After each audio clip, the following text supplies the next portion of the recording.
Hey, so I'm a few days into this healing journey, and I don't know, something just now told me to pick up the phone and record. But it's been a few days. So I left Texas, Austin, Texas. I drove 7.5 hours for a doctor's appointment I had in Arkansas for my back. So I got these chronic pain. I got problems. My bones, they don't do what they're supposed to do. And I got to Arkansas a day early because my appointment was 9:30, and I didn't want to push it, and I don't like driving in the dark. So my appointment was the 4th. So by the time I get to Arkansas and wake up the next day on the 4th, and today is what, 8th, 9th, I decided that I didn't want to go back. Everything in me didn't want me to go home. And part of it was because now my daughter got me to move to Austin. I left my house to move to Austin, and I thought it was supposed to be a us thing, you know. She said we could get a house, and that's just it. We stay together. This is the way for us, everybody, to be able to save money. People can live together. So it's me and my oldest daughter and my youngest daughter. So I put in probably like $1,100 on deposit. We split the rent 3 ways. But it's just a couple times I heard my daughter say, my living room, my this, my that. Majority of my stuff has to be put in the garage. And then I left a lot of it and threw it away because I know how picky she is. So the house is decorated according to how she wanted, and it's her house. I didn't leave my house to come stay in somebody else's house. I thought this was our house. And I realized it wasn't when she threw away my flowers that I got for Mother's Day. And I know it's because they dead. She don't want them sitting there in her house, because when I go look for them, where they were sitting, she put other flowers in its place and threw my flowers away because they were dead. Before even asking me, like, I would never throw somebody's flowers away. I would ask, like, these flowers dying, what you want me to do with them? And I would have put them in my room. Last year, my son sent me flowers for Mother's Day, which was in May. And I set them on top of the fireplace. And then my mom died in June, 4 days after my birthday. And I let those flowers sit next to her ashes for a whole year. The water dried out. The flowers sit there and they remain. And I still got them. Because I'm a sentimental person and an emotional person, because I don't have people do much for me. Because mind you, I got 9 kids. 2 of them locked up. And on Mother's Day, I got 2 gifts from 2 of my kids. Flowers, card, a little cash, a basket. And I appreciate any and everything I get. I got about 4 or 5 kids I didn't even get a card from. And cards mean a lot to me.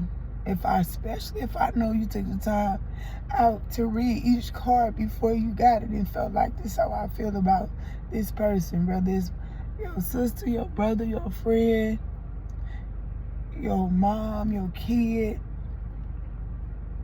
You're gonna take your time and read the card and be like, this for this person. This it. And I didn't even get cards from the other people, and it really, really hurt my feelings. So I get to Austin, I just feel sick in my stomach. It's like my whole body shut down. I couldn't get out the bed for like 4 days, and I just feel like I'm too old to be living with somebody. I didn't think I was gonna be living with somebody. I could have kept my $1,100 or whatever I put in on deposit if I knew I was gonna be living with somebody. So I'm on what's today, the 8th or the 9th? I left Austin in 3rd, 3, 4, 5. But my decision not to go back was on the 4th. or the 5th. I don't know. I'm 3-4 days in. So I decided, like, no, I'm not going back. I said, I'm about to give myself a good year before I go back. So I'm gonna let this go for 10 minutes because I don't want to make it too long because I know how it is. People don't like watching long videos. So I'm gonna try to stop it at 10 minutes or before 10 minutes because I know how people get irritated. But I'm a hurt and broken individual. And I've been hurt and broken my entire life. I've been using and abusing any freaking way that you can think of. I've never experienced not one healthy relationship. I don't know what it looks like.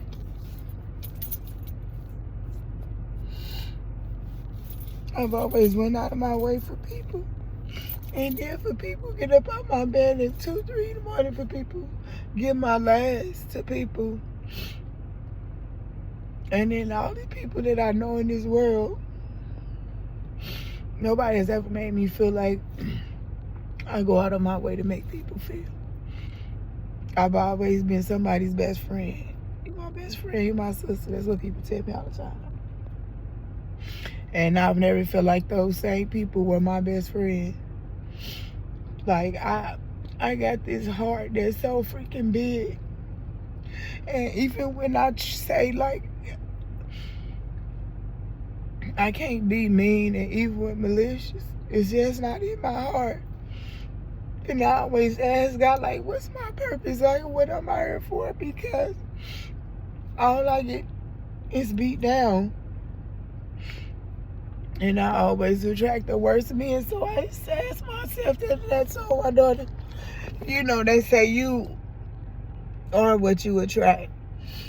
And I'm trying to think what's so bad about me that I attract these type of men that's always broken and got mama issues and always angry. I'm always with people that's so angry, but they don't show that shit in the beginning. I always gotta, in the end, I gotta find out after they know I care for them and got feelings, and then here come true people. And then I work so hard on helping people heal emotionally, like people draining me. I put so much energy into people when I care about them and I don't get that shit back. But I'm gonna end this video. In the next video, we gonna start my life from back as far as I can remember. My youngest brother is, I think, anywhere between 38 and 40. And I got memories that go way back to the day my mama went into labor and before he was born. And I experienced a traumatic childhood. So we gonna go way back. I'm gonna start this journey with y'all or whoever. I know I'm just talking to myself. I know nobody probably gonna listen, but I just decided this is something I got to do for myself for healing. And tomorrow, or maybe tonight, I'm gonna make a second video we gonna go all the way back to where all the trauma started. I have to admit that I've never been happy in my life. I don't even know how to be happy. To the point where I'm so fucking damaged that even when I should be happy, I have to pretend to be happy. When good shit happened to me, I gotta fake a smile and fake happiness because I fucking don't know how to be. I've been so fucking damaged and so kicked and beat down that I don't fucking know how to be happy.